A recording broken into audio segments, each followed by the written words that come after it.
স্বচ্ছতা বজায় রাখতে একাদশ দ্বাদশ শ্রেণীর শিক্ষক নিয়োগের যে ইন্টারভিউয়ের তালিকা সেটি প্রকাশ করেছে এসএসসি, কিন্তু তারপরেও এ নিয়ে বিতর্ক এড়ালো না। এবারের পরীক্ষাতেও দুর্নীতির অভিযোগ তুললেন বিরোধী দলনেতা শুভেন্দু অধিকারী।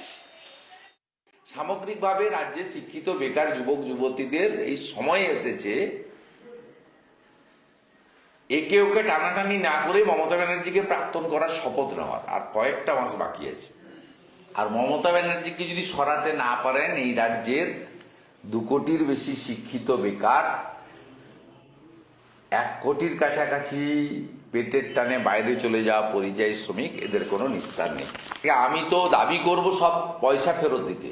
এক্সামের জন্য যে 1000 টাকা করে, 500 টাকা করে, 650 টাকা করে না 750 করে নিয়েছেন, ফেরত দিতে। আমরা ভারতীয় জনতা পার্টিকে আনুন।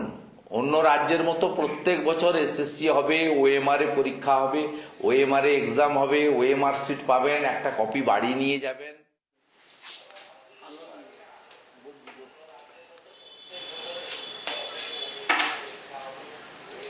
স্বচ্ছতা বজায় রাখতে একাদশ দ্বাদশ শ্রেণীর শিক্ষক নিয়োগের পরীক্ষার ইন্টারভিউয়ের তালিকা প্রকাশ করে এসএসসি, কিন্তু তারপরেও থামছে না বিতর্ক।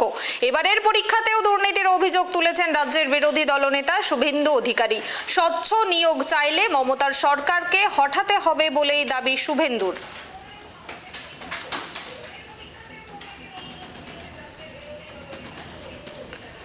বহু বিতর্কের পর একাদশ ও দ্বাদশ শ্রেণীর শিক্ষক নিয়োগের পরীক্ষার ইন্টারভিউয়ের তালিকা প্রকাশ করেছে স্কুল সার্ভিস কমিশন।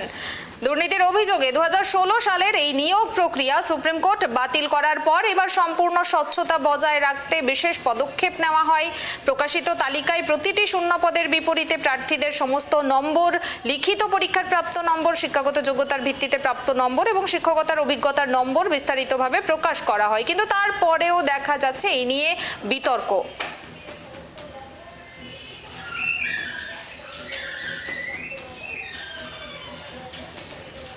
এ বিষয়ে আমরা কথা বলবো। এই মুহূর্তে আমার সঙ্গে টেলিফোন লাইনে রয়েছেন তৃণমূল নেতা ইন্দ্রজিৎ মজুমদার।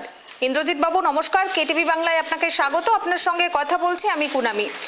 আমরা জানি যে স্বচ্ছতা বজায় রাখতে এবারে একাদশ দ্বাদশ শ্রেণীর শিক্ষক নিয়োগের পরীক্ষার ইন্টারভিউয়ের তালিকা প্রকাশ করেছে এসএসসি, কিন্তু এই নিয়ে বিরোধী দলনেতা শুভেন্দু অধিকারী দুর্নীতির অভিযোগ তুলছেন এবারের পরীক্ষাতেও। তিনি বলছেন যে স্বচ্ছ নিয়োগ চাইলে মমতার সরকারকে হঠাতে হবে। কি বলবেন?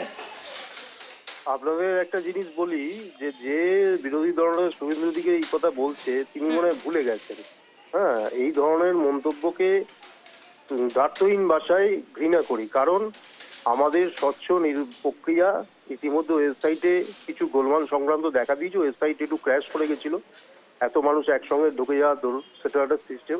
যাই হোক, সেই সিস্টেমে একদমই ঠিক আছে, এখনো পর্যন্ত কোনো অসুবিধা নেই। কিন্তু এই বিরোধী দলনেতা বিভিন্নভাবে বলে যারা ব্যাপক কেলেঙ্কারিতে যে পরীক্ষার ব্যবস্থা করে, সেই ব্যবস্থাপনা ব্যাপক কেলেঙ্কারিতে কত মানুষ খুন হয়ে গেছে, কিরকম শিক্ষা দুর্নীতি হয়েছে। এবং অদ্ভুত ব্যাপার, যারা এই টোটাল এই পরীক্ষাটা যারা ব্যবস্থা করে নিয়ামক সংস্থা, তাদেরকে আবার এই পরশুদিনকে কেন্দ্র সরকারের একটি পরীক্ষায় আবার তাদেরকে নিয়মিত ব্যবস্থায় আবার তাদেরকে আনা হলো। তাহলে ভেবে দেখুন, যারা দুর্নীতি পরায়ণ তাদেরকে নিয়ে আনা হলো। কারণ হচ্ছে তারা দুর্নীতি করতে ব্যস্ত।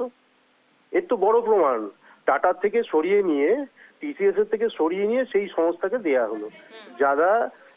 যারা দুর্নীতিতে যাদের নাম জড়িয়েছে শুধু না, প্রমাণিত। এবং ব্যাপক কেলেঙ্কারির মতো সারা ভারতবর্ষে এই ধরনের কোনো কেলেঙ্কারি হয়নি আজ পর্যন্ত, সারা বিশ্বে। সুতরাং যারা এই ধরনের কথা বলছে তাদের আগে দেখা উচিত নিজের ঘরটা। কারণ আমাদের প্রক্রিয়া স্বচ্ছ, আমাদের ওয়েবসাইটে দেয়া হয়েছে। সমস্যা যদি কিছু হয় তারা যাবেন, তারা জানাবেন, তার নিয়ে নিশ্চয়ই সরকার ব্যবস্থা নেবে। বেশ, ধন্যবাদ ইন্দ্রজিৎ বাবু। আমরা কথা বললাম তৃণমূল নেতা ইন্দ্রজিৎ মজুমদারের সঙ্গে। তিনি স্পষ্টভাবে জানালেন যে বিরোধী দলনেতা এই ধরনের যে অভিযোগ করছেন এটা একেবারেই, কিন্তু তিনি যেটা বলছেন, যেটা দাবি করছেন সেটা কিন্তু একেবারে গ্রহণযোগ্য নয়, এবং রাজ্য সরকারের যে এই নিয়োগ প্রক্রিয়া রয়েছে সেটা অত্যন্ত স্বচ্ছভাবেই করা হয়েছে, এমনটাই কিন্তু তিনি জানালেন।